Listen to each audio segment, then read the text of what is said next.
Hey everyone, Dank's Dad here, and today I am going to be talking about the second to last Guilty Gear character in my series, Bridget.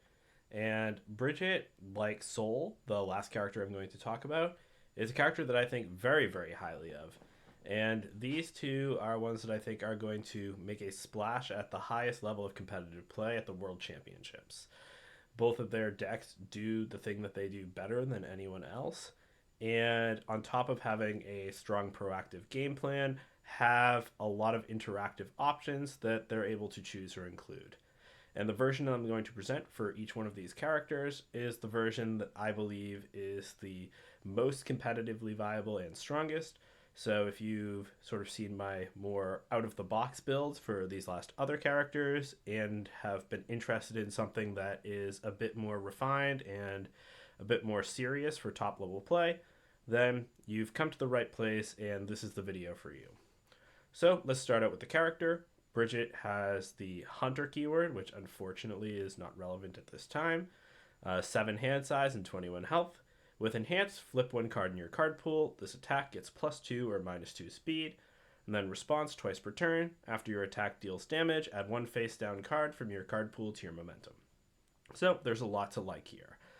Flipping a card for plus or minus speed is great, and 7-handers that can give 2 or more of a speed difference on any card are quite powerful, very reminiscent of Rodan.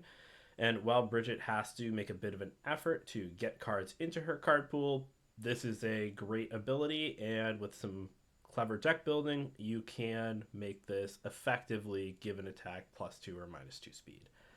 As for the response, this is a way to both get momentum and cheat progressive, both of which are things we are very interested in. So far, so good. The things Bridget is doing on face are powerful, so how do we enable them? First up, we are going to use the attack Fillet Fling, which is one that Bridget has utilized better than any other character so far in Universus. The 3 difficulty attack, 2 mid block, breaker 1 slam. That is a 3 low for 3, and as response, after you play this card, add one face down card from your card pool to your hand. And this is extremely versatile. Being able to flip cards with Bridget herself and some of the other cards in the deck means that we're going to have options for cards that we are looking to pick up, and being able to essentially clear some progressive while cycling these is great. You'll notice here that Finger Guns is not in this iteration of the deck list over on the Foundation side, and neither is Invisible Infiltration in the attacks. Rather than go for the loop, which is able to win some matchups, this deck is tuned instead to perform as best it can at the top tables, where interaction to account for those situations is expected to be in spades. So rather than look to maybe cheese out a few wins with something that might not be consistent, even if it is game winning when it happens, we're going to instead focus on having as much interaction in the deck as possible to consistently close out games while still presenting plenty of offensive power and threat. And even without those other tools, Fillet Fling certainly is going to let us do that. We are also running another 3 difficulty attack, Loop the Loop. This is a 3 difficulty 1 mid block Frenzy weapon, 3 mid for 3. With the static face down cards in your card pool do not count toward progressive difficulty to play this card, so very nice there. And then response card pool, at the start of the end phase, add one other card from your card pool to your hand. So if you forget, our Frenzy reminder text is here. This attack is +1 speed and +1 damage for each attack blocked this turn. So if you were not a fan of Star Trek lower decks, this might be one of your first times seeing this keyword, because not a lot of Frenzy has seen play. Even the card in Critical Role that had this also did not quite take off. So not bad for a character planning to string out. This can represent effectively a 4/4 or 5/5 in most situations, and with Bridget's speed bump can be even bigger. You're going to be playing it on 4 or 5 difficulty a lot of the time, which is really nice. But the main reason we have this card is this response. So at the start of the end phase is really powerful text, because this means that you are able to pick up any card you want on either turn. So if you have to resort to using an attack to deflect or to block, Loop the Loop as another block means you can pick that more useful attack back up and be able to play it. You also are able to loop your foundation destruction or removal. And that is one of the best things about this deck.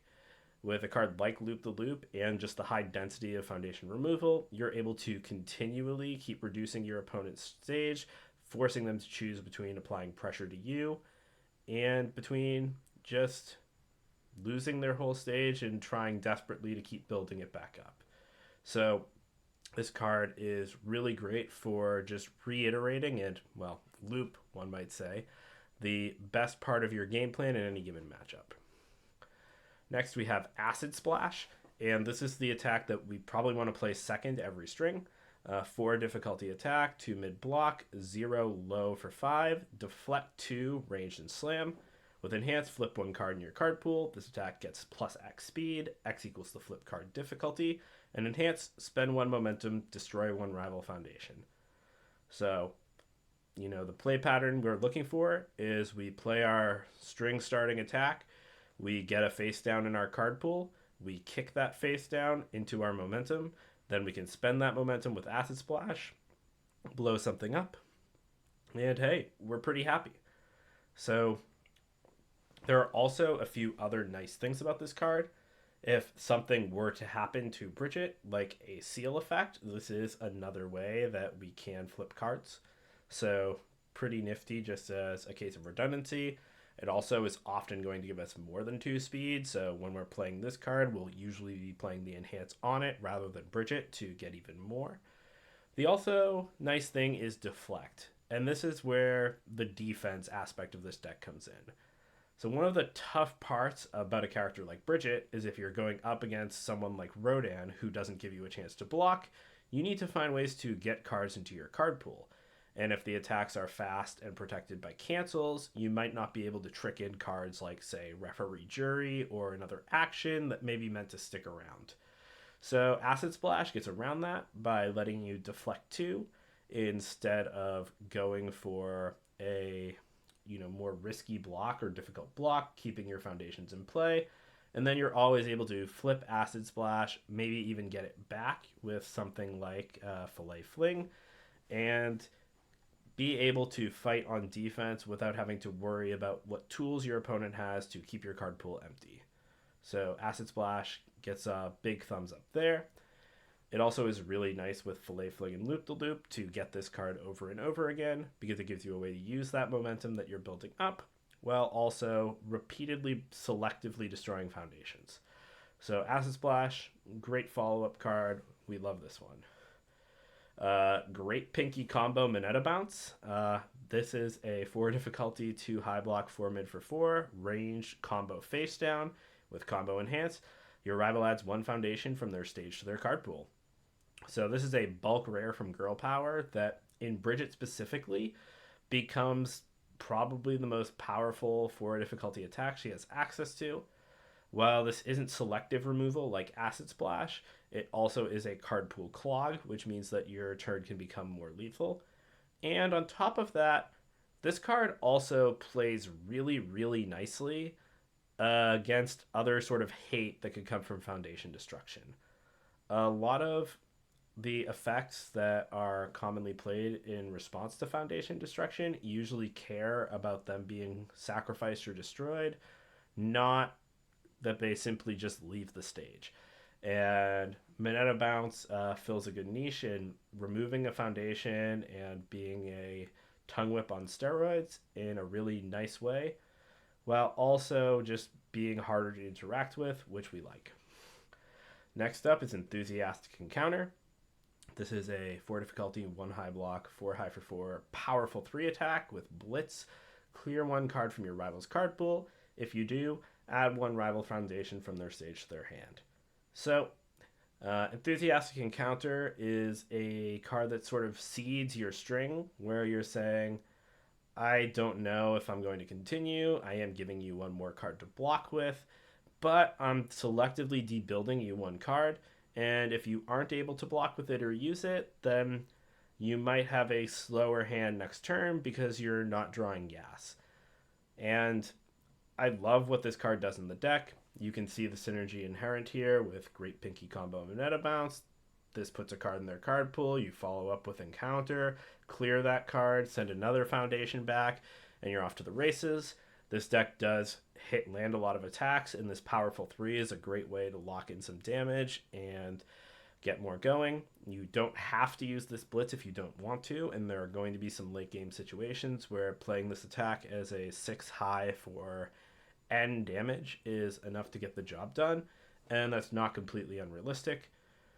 We also are going to need more ways to get cards in the card pool for our opponent, because relying on them to block and Great Pinky Combo Mineta Bounce aren't enough, so keep an eye out for that in the rest of the deck list. Next up, we have Acid Screen, which we're running at 2 copies as one of our big boy deflect attacks that also can represent high damage. It's a 5 difficulty, 2 mid block, 4 high for 7, with deflect 4 and ranged. Like Loop the Loop, face down cards do not count toward progressive difficulty to play this card, which is really nice on defense as well when you're looking to block. And it has enhance if there is a face down card in either player's card pool, draw 1 card. So this is really doing it for us. We're looking to draw cards, we're looking to deflect 4 and perhaps get it back with Fillet Fling and do it again. So we are playing defense without having to commit foundations or play to speed. So we don't have to engage in games with characters like Rodan where we might be suffering already. Screen is really useful, but a lot more situational than some of these other attacks, so it's a 2. And last but not least, Earthbreaker. This is the string opener of choice, and we really want this card to be present in our turn 2 hand. It's a 3 low for 5 with stun 2, charge, and punch. With Blitz, if your rival has more foundations than you, draw 1 card. Card pool response, after you draw 1 or more cards, your attack is +1 damage. And response, after this attack deals damage, destroy 1 rival foundation committed during this attack. So, you see where this is going. We might be drawing some other cards during the turn, so this stacks a little damage. If our opponent has somehow built out ahead of us, we'll draw a card, but won't happen all that much. And being able to put in what's effectively a 5 low for 5, with the text that if your opponent has to get hit by it, then they lose the foundation, it's great. And Earthbreaker just does all the things that we want. It makes it harder for our next attacks to get blocked. It often is going to take away a foundation. And it gives us another attack in our pool that makes our Acid Splashes and Great Picky Combo Mineta Bounces a little more potent. We also can combo with Enthusiastic Encounter, since while this doesn't literally put a card in their card pool, if our opponent is going to block, this is the one that they really want to stop. And we can then clear that block to send back their most threatening foundation, which usually they're not committing to Earthbreaker, which means that Encounter may be even more likely to hit, especially if that foundation has a low block zone. So lots of nice things here, and all that to say is that Earthbreaker is going to be great in the deck. We're going to skip over the assets for the most part, at least for now, but Airship is Airship. We like this card. But now we're going back. Strategic Maneuver is going to be our 0 difficulty action that plays a lot like it did in the Kai Kisuke deck list, where we are looking to be able to choose from our toolbox of assets, and we have lots of ways to do so. We have Eden Box, which is going to help us with resets. Very nice there. We have Team Dr. Ichigaki. This is a card that admittedly I'm not sure what the right number is. 2, 3, or 4 all make sense. But being able to use Strategic Maneuver to get back an Ichigaki in our string after we've used one and offer protection again is amazing. And something a 7-hander can do really well. We're also going to be playing a lot of cards to get this into the discard. So ultimately, a great pickup. Gas Propellant can help us on the turn where we are going in for the kill, giving us increased speed on our attacks and reduced speed on our rival attacks. And also on defense, another way to spend momentum and turn our Fillet Flings into Breaker 3s, which is pretty good. Breaker 3 is hard to get through, as we've learned from some of the attacks that already have that text. Yeetus Deletus is one of the new champion cards that also is going to help us out here. Being able to add it to our card pool face down and make our next attack get -3 difficulty and +3 damage is not actually irrelevant text. Putting a card in the card pool like that for Acid Screen is pretty nice. It can let us open with Great Pinky Combo Minetta Bounce, which can be useful sometimes. And we also, of course, can loop this with Fillet Fling if we really want to. But realistically speaking, we're going to use this later in the string to add this to the card pool. Just net a straight up -3 difficulty on an Acid Screen or Loop the Loop and push for that last bit of damage. But the Enhance, also another great one. Remove, add one card with printed difficulty 4 or less from your rival stage to their card pool face down. We love this. So this is going to be our way to play around Driven by Retribution and all of those other nasty foundations that are really, really important for our rival that we can't necessarily blow up or get rid of on that first attack guaranteed. But if we're able to build in Yeetus Deletus with a strategic maneuver or just naturally on our build turn, we can clear out that pesky interaction and let our deck go to work. So with all of these options, strategic is really great. If we are able to, we can discard a card and actually build those in. But there's nothing wrong with turn 1 playing this, picking up an airship from the discard, and then building that airship if we, say, check in on our first swarm or review it away going second. So strategic is just an absolute house of a card. And until this goes away, especially with 0 difficulty foundations really biting it after rotation later this year, strategic is going to be a card you'll see a lot more of, and you should get familiar with this kind of strategy. 2 of Filled with Doubt is our panic button as a 7-hander. We can afford to have this in an open deck list formats like the World Championship. Representing this card is going to be nice. So even though we aren't all in and have plenty of other forms of interaction, we're still going to have 2 in the list just to make sure that our opponent has to respect this and think about it when they're trying to go in with their limited stage. As for foundations, Warm and Bubbly, Surprising Skill, and Syndicate Target are our 0 difficulty foundations of choice on the water symbol. Warm and Bubbly, being able to reduce something by 2 damage can be fine after we've deflected, but it checks a 5, not much else to say. Surprising Skill is an all-star. Letting us re-ready cards is excellent. Lets us keep our string going. And if our opponent has a very small stage, which this deck tries to ensure, if they are running any stun, then that small stage gets smaller. So, good workhorse card. And then Syndicate Target. Great block. Checks a 6. Cool. Reborn Human is a way to get a little bit of a build on some of our poke turns, while also letting us have a free card in our card pool that we can use to play a few early attacks, then eventually flip with Bridget and kick to momentum. So pretty nice here as just a way to get our offense going. Scales of Juno is unreal in matchups like Mikasa or any others where characters are looking to clear their card pools repeatedly. Bridget is another example. And this is part of why this list runs on water rather than air. Being able to place Scales in the mirror means that cards like Fillet Fling just no longer work. And this can get stopped, which is really big. Even something like Finger Guns that would send a card back to their hand will not work in the face of Scales of Juno. There are just so many things. And like I can't take all the time to name every example here, but the more that you sort of look at the top decks in the metagame and what they're looking to do with their offensive strategy, you'll see that Scales of Juno is going to throw a wrench in almost every single one of those plans. So we're maxing it at 4 copies. Breakdancing is a card here that, even though Bridget is not a student, still does a lot of useful things. It's a 2 difficulty, 3 mid block, checks a 5, so whatever stats, but Breaker 1, which means that with gas propellant and on its own, it can be a little bit of a roadblock for our opponent. And it has Enhance once per turn. Add the top card of your deck to your card pool face down.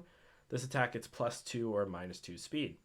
So for our purposes, This is great for making our first attack snap something to momentum if we are not looking to go out for a super long string, or make it more likely to hit. So the synergy here with Earthbreaker is really nice. We can, say, open on something like Reborn Human, play this Earthbreaker, flip the Reborn Human for 2 speed, get 2 more speed with Breakdancing. We can stuff the Reborn Human into momentum, have this face down card. We can combo with Fillet Fling or even pick up if it's something we desire. Great Pinky Combo Moneta Bounce also works. This just does a lot of useful stuff. And Breakdancing will get us extra blocks with Fillet Fling as well. Just really, really good. And even though it is one of those older cards on the brink of rotation, it still is very powerful in this list. Masho Concealment here is a 1-of. This is another foundation I could be persuaded to bump the count on, maybe to 2, but it is going to be pretty great at stopping enhanced abilities and giving us some more interaction. Moment of Normalcy, resetting things to printed, is very good, and we have a lot of attacks that we don't mind resetting to printed speed if our opponent tries to do that as well. And hey, it's another thing that we can ready with Surprising Skill, which shouldn't be much of a surprise to our opponent, but is pretty nice. If we get Showdown, they get rid of this. We have skill to back it up. And, just commit is not bad for an effect like this. Evergreen card, don't need to talk about it much more. Ocean Buddies is another new card from Guilty Gear, and this is one of the ways that we are going to get cards into our card pool and get ones into our opponents. This deck isn't running any Roman cancels, so our opponents will get to pull in the deck card face up. So if we're playing against a Massive Mutant Machine deck, we may not want to use this on defense, but against a deck like Mikasa, they're often in a position where even a face-up card going into their card pool is not going to help them. It's just going to actively hinder their game plan, and we don't mind getting one that we can flip and give minus speed with. We also are able to pull in cards that we want to pick up. If we flip them, block with Fillet Fling, pick up the card, etc. That's pretty nice.